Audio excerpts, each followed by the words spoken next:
Welcome to the Construction Accountant's Toolbox. I'm Susan Marinaccio, Construction Financial Strategist, and this is part of our Foundations series.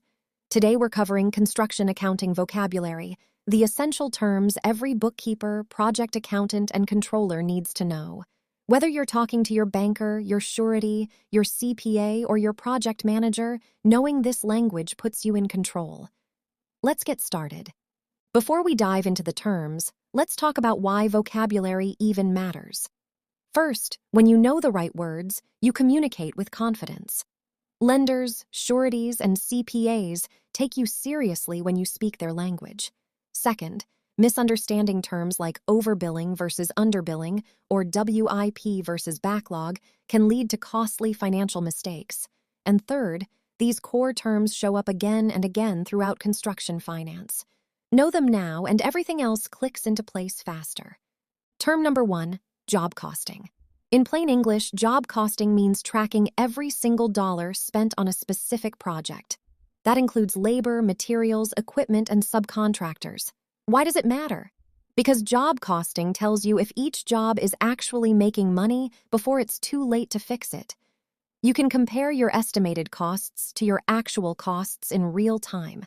You can see exactly where your money is leaking on every project, and it's required for accurate WIP reporting and bonding. Look at the example on the right. This contractor budgeted $107,000. Their actual costs came in at $110,800. Without job costing, they wouldn't have caught that overrun until the job was done. Term number 2, WIP, or work in progress. The WIP schedule is the most important financial report in construction accounting. In plain English, it's a snapshot of all your active jobs, showing what you've earned versus what you've billed. Now, there are two sides to this. On the left, underbilling, also called costs in excess of billings. This means you've done the work but haven't billed for it yet. It's money the owner owes you, recorded as an asset on your balance sheet. On the right, overbilling, also called billings in excess of costs. This means you've billed more than the work you've completed. That's a liability, money you haven't earned yet. Both of these show up on your WIP schedule every single month. Term number 3, retainage. Here's how it works. The owner holds back a percentage, usually 5 to 10%, from every payment you receive until the project is complete and the punch list is cleared. Look at this flow. You sign a $500,000 contract. You invoice $100,000. The owner pays $90,000 and holds back $10,000 as retainage. You don't get that $10,000 until the very end of the job. Here's the pro tip. Retainage can tie up 10% of your revenue for months, sometimes years. Track it separately on your balance sheet as a current asset. It's real money you've earned. Don't lose track of it. Term number 4, revenue recognition methods. There are two methods construction companies use. The first, and most common, is percentage of completion. This means you recognize revenue as the work progresses. Revenue is calculated based on how much of the total estimated costs you've incurred so far. This gives you a real-time financial picture and is required by GAAP for most larger contractors. The second method is the completed contract method. With this approach, you don't recognize any revenue or profit until the job is completely done. It's simpler, and the IRS allows it for home construction and small contracts. It can also defer your taxable income to the next fiscal year. The right method for your company depends on the size and type of work you do. Term number 5, cash flow. And this one is critical. Cash flow is the timing of money coming in versus money going out of your business. Notice I said timing, not profit. Because here's the truth.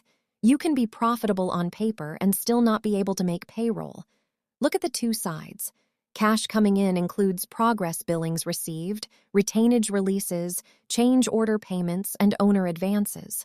Cash going out includes payroll every single week, material purchases, subcontractor payments, and equipment costs.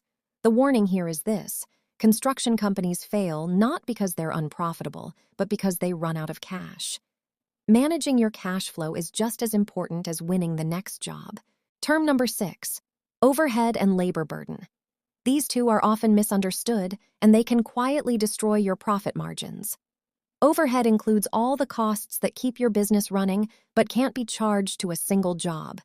Think office rent, admin staff salaries, insurance premiums, and equipment depreciation. Every job you bid needs to recover a portion of this overhead through your markup. Labor burden is different. It's the true cost of an employee well beyond their hourly wage. When you add FICA taxes, workers' comp, health benefits, and paid time off, your actual cost per employee can be 25 to 40% higher than their base pay. Never bid a job using raw wages. Always include the full labor burden. Term number 7, change orders. A change order is a written, approved modification to the original contract that changes the scope, cost, or schedule. And notice I said written and approved because verbal agreements don't count. There are 4 things every change order affects. 1, contract value. Approved change orders increase or decrease the original contract amount, and all your financial projections need to be updated right away. 2, job cost budget. Each change order brings its own costs, so your budget must be updated to keep your WIP accurate. 3, billing and cash flow. Only bill for change orders that are fully approved in writing before you start the work. And 4, schedule impact. Document any time extensions to protect yourself against penalty clauses and liquidated damages. Term number 8, backlog and bonding capacity. Your backlog is the contracted revenue your company hasn't completed yet. It's your pipeline of future work. A healthy backlog, typically 6 to 12 months of revenue, gives you and your surety confidence that work is steady. Too little backlog means a potential cash drought ahead. Too much backlog risks overextension. Now, bonding capacity is directly connected to your financial strength. Your surety looks at your working capital, your net worth, the accuracy of your WIP schedule, and your profitability trend over the past 3 years. Here's the bottom line. Strong construction accounting directly increases your bonding capacity. Your financial statements are your bonding resume. Term number 9, line waivers, accounts receivable, and accounts payable.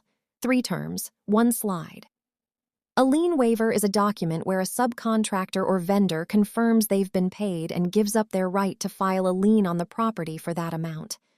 Always collect signed lien waivers from your subs before releasing payment. It protects the owner and protects you. Accounts receivable, or A/R, is money owed to you for work you've completed and billed but haven't collected yet.